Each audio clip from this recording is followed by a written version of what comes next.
Hello, lovelies. Welcome to Lessons from the Universe with Jennifer Hall. I look forward to sharing my channeled message with you today, and if you love it, please like, share, review, and subscribe. Anyone watch Silicon Valley? It's a sitcom on HBO or something. There's a character on that show. His name is Jared. And he's this quiet, wormy, unbelievably loyal dude, right? And every episode, he very nonchalantly ends up saying something that makes you realize he has got this really unbelievably crazy backstory, right? Everything from, living in somebody's basement to being a prostitute, just crazy, just shocking. And the rest of the characters just let it flit on by because he handles it so nonchalantly. This is an interesting thing to me. And I notice it every time I watch the show. It wasn't in really the forefront of my mind until I started really getting the message that this week our discussion would be about what makes people who they are. And this backstory behind the facade, the illusion of the way that we look, and how it's interesting when you get to know it, and even more interesting when you are it. The thing is, you can never fully know anyone. You'll never know every one of their struggles or every one of their joys. And as you learn, you'll be surprised at the stories behind the faces that you meet. I was at an event this weekend where I knew everyone and no one else knew each other. And it was fascinating to watch the conversations and the interactions, and for me to know the background behind these people and to realize that as they spoke to each other, the others only knew who was right in front of them, the very small part of that human being that was standing right there in the kitchen or on the patio.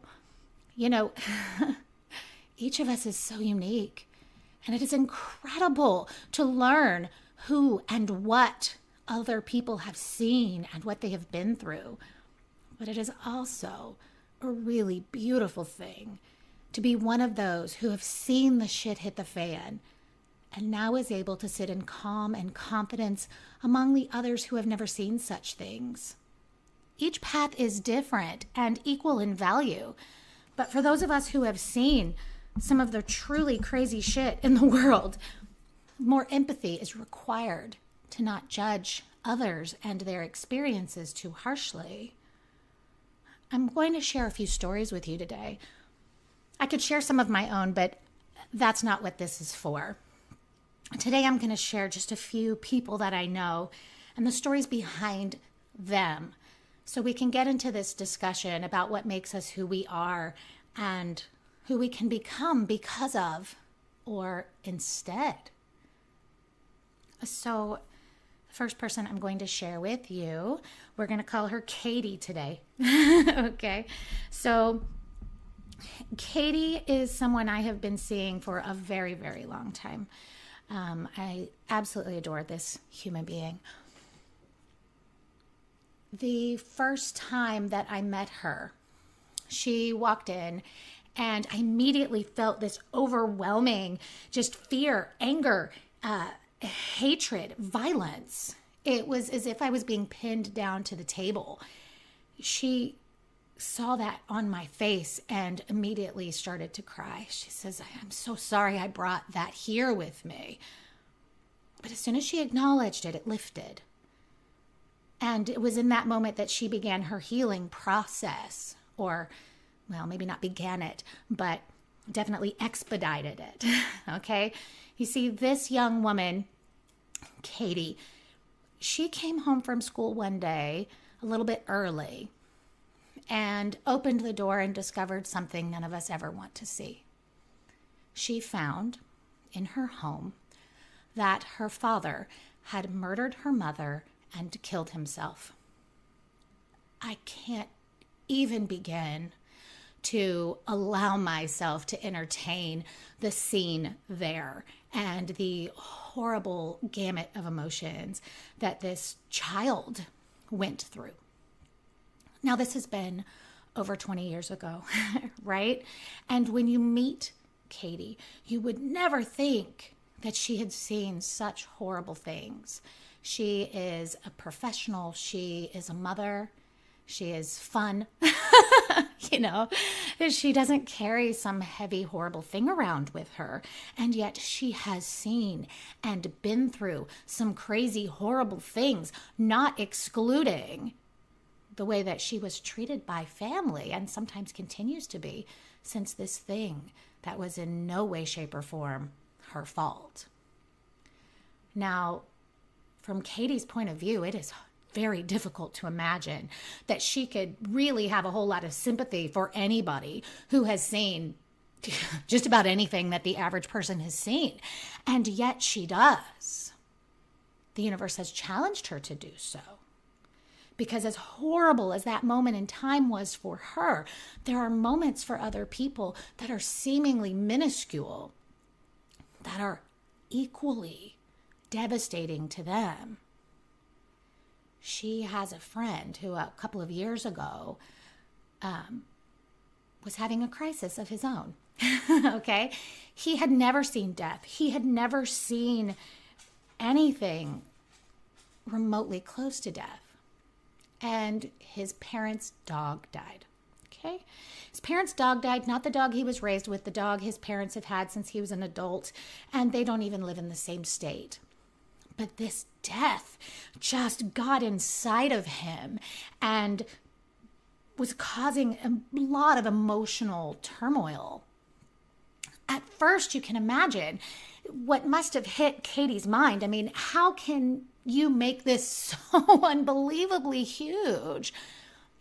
But the universe was challenging her to see something that, even though I can tell these two stories and they seem so unbelievably, dramatically, emotionally different, this man had never been confronted with death before. And for him, in his world of experience, this was equal in value to the day that Katie found her parents. We sit back and we see other people and we really have no idea who we're talking to. It's remarkable, right? And then there are those of us who sit back and listen to others and we think, if they only knew what I had seen, if they could only see their experience through my eyes. And yet they can't, because it's not their curriculum. And so we have to recognize that no matter what they're studying, no matter what their course of study in this school of life is, it is equal in value to our own. Whether they come out the other side a licensed bartender or a brain surgeon, it is equal in value. And it doesn't matter where they started out. I have someone else I'd like to share with you. We'll call her Mary today. Mary makes $250,000 a year. She works for a big law firm and she is hot shit, right? It is still very much a man's world where she is, and she is the fiery, very qualified, very powerful queen amongst these men that she calls out on their bullshit whenever the opportunity arises. What you would not know looking at Mary was what her childhood looked like. Her mother was married many times and they lived in mobile homes, and she was, I think she said she was around 7 or 8 when the man her mother happened to be with at the time was beating her up yet again. She has the vivid memory of him slamming her head into the counter and horrible things when she noticed his gun sitting on the table in the hallway. This little girl, this child, picks up the gun, walks into the kitchen, points it at this asshole and cocks it. And she says, "Get your hands off my mother and get the fuck out of my house." That man left. And the next day, they packed up all their shit and they moved away. She saved 2, maybe 3, maybe more lives that day. What if she had not? What if she didn't get up? What if she didn't do that? Her life would be different. Unbelievably, markedly different. And yet you look at this woman who lives in a far north suburb with her perfect little family and her unbelievable career, and you would never know what she saw as a child, what she did. It was funny because when she first shared it with me, there was still some kind of layer of guilt in there. And I said, "What the fuck? You are a goddess, right? You saved lives that day. What would your mother have gone on to do or be or allow around her if a child hadn't had the wisdom and the balls to say something changes today?" So maybe you're talking to that soccer mom. Don't assume that everything has been peaches for her. Don't assume that it's a silver spoon in her mouth, because chances are she fought to become who she is. There are equal yokes and different loads, and there are people who struggle to make ends meet and cannot get their shit together, who have had nothing but roses handed to them their whole lives. And there are the people that they envy, that they like to assume have never seen heartache, who have literally been to hell and back. Be careful who you judge. Be careful what you assume. What's the difference between someone who thrives and someone who suffers? It is perspective, it is insight, and it is choice. It is the decision that I will overcome, that I will be something different, someone different. I will learn from the family that I chose, from the circumstances I have landed in. I will ask myself, what do I learn and how do I grow? And I will learn and grow, and I will be something different and new. Like Nina. Nina is an older woman that I see. Forgive me, Nina, not that much older. She is a mother of adult children. She looks like that sweet mom that everybody would want to just hug and be near, who could just tell you that everything's going to be okay and is just the sweetest thing and probably did nothing but pick berries with her own grandma when she was young. And yet this woman has seen some shit that sounds like make-believe. She was molested as a child, and that led her to soliciting sex before she was even a teenager, and even to prostitution as an adult. She is a writer now, which I've known for some time. I've known this backstory. I did just get a little added fact this week. Turns out she used to be a writer for Penthouse. Now that by itself would be shocking enough. You meet this sweet mommy lady and you find out she used to be a writer for Penthouse. Like, let's all remember that our mothers have sexual history.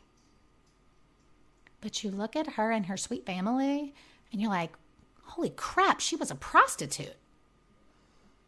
And now she is forgiven. She is this new person, and she seems just sweet and amazing. But now there's this whole other layer of things that we don't know beneath the surface. She is fighting. She is battling her health.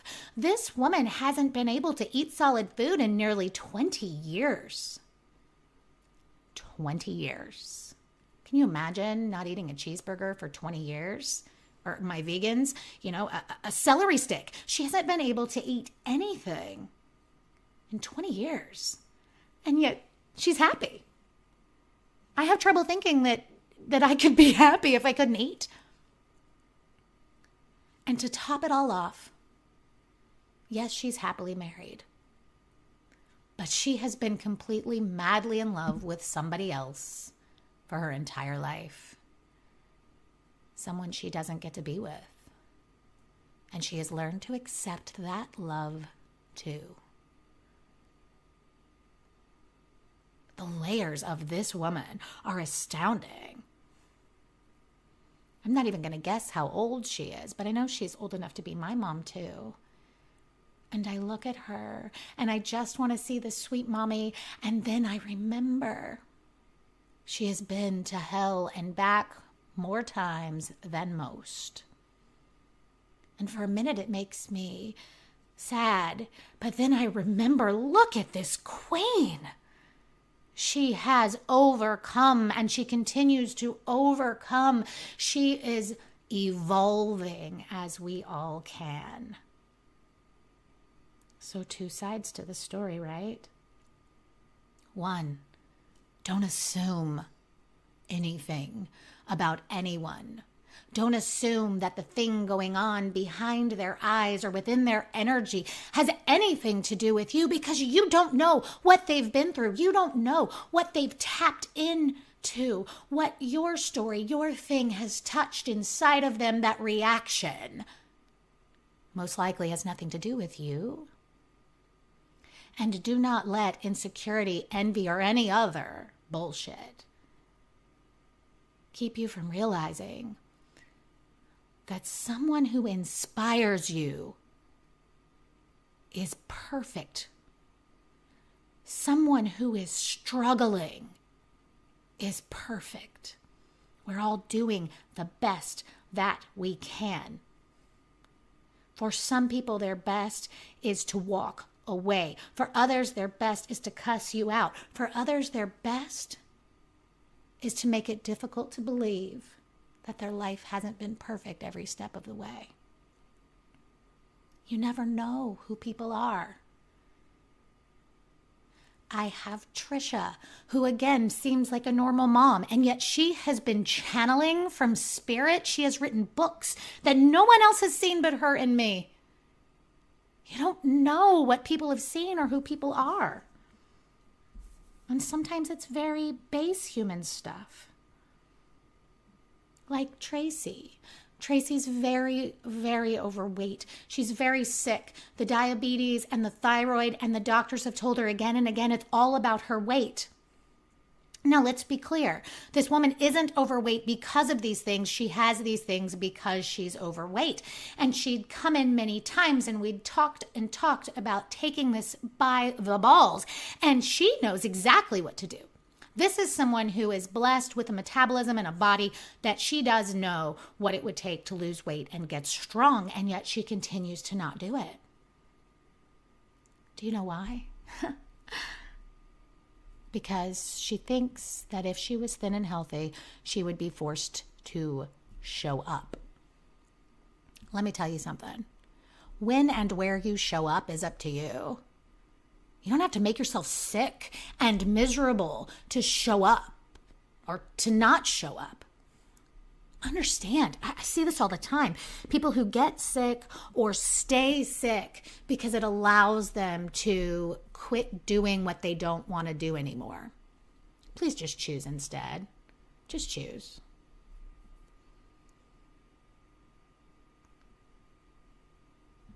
I want to be clear that I do not judge you. And I would hope that anybody you find within the community that builds around this podcast would not judge you. If your problems are small but huge to you, they are equal in value to Katie losing her parents. I mean, we can put everything on this continuum of what humanly seems awful, but we do all come in with different goals. Some people come to be a husband and a father. That's what they come to master. That's it. Some people come just to have the very human experience of, being born and having a life and eventually being a grandparent. They come just for that. And so they sign up with a sort of different layer of challenges and classes and exams to take. And some of us show up to wake up. We show up. We come here to figure out the truth of who we are spiritually, to awaken. And there are times that it is absolutely required that we get shaken to our core, that we get forced awake. And there are people of all ages with this, but I've said it before, and I know it to be true, that people right around my age and older, most of us who came to awaken came in with trial by fire. We said, what will I experience early on to shake me awake? What's it gonna be? What's it gonna be? It's okay. It's okay if you have seen the world shake. It is okay if your life has crumbled. The question is, what are you going to do with it? And the thing you have to do for yourself and every one of us on this path, make no assumptions. You do not know what someone has seen. You do not know who that soccer mom is. You do not know who that rich guy is. You do not know who that pretty girl is. You do not know. You do not know what they have seen. You do not know who they are. Let them be equal in value. Let their life be equal in value to yours, and recognize that yours is equal in value to theirs, even if you are one of us on the balcony. Right? As we awaken, there is this layer we get to where we are up on the balcony and we see things from a different perspective, and we hear other people talk, and we just want to tell them, learn something, grow, be different, change it, switch your view, have a different perspective. Some people aren't ready. Smile from the balcony if you're one up there. And if you're not quite there yet, do not scoff at the people on the balcony. Those who cannot achieve the balcony are not aware it exists. And so see those people up there as evidence that you can get there too. And if you don't know what I'm talking about, that's okay.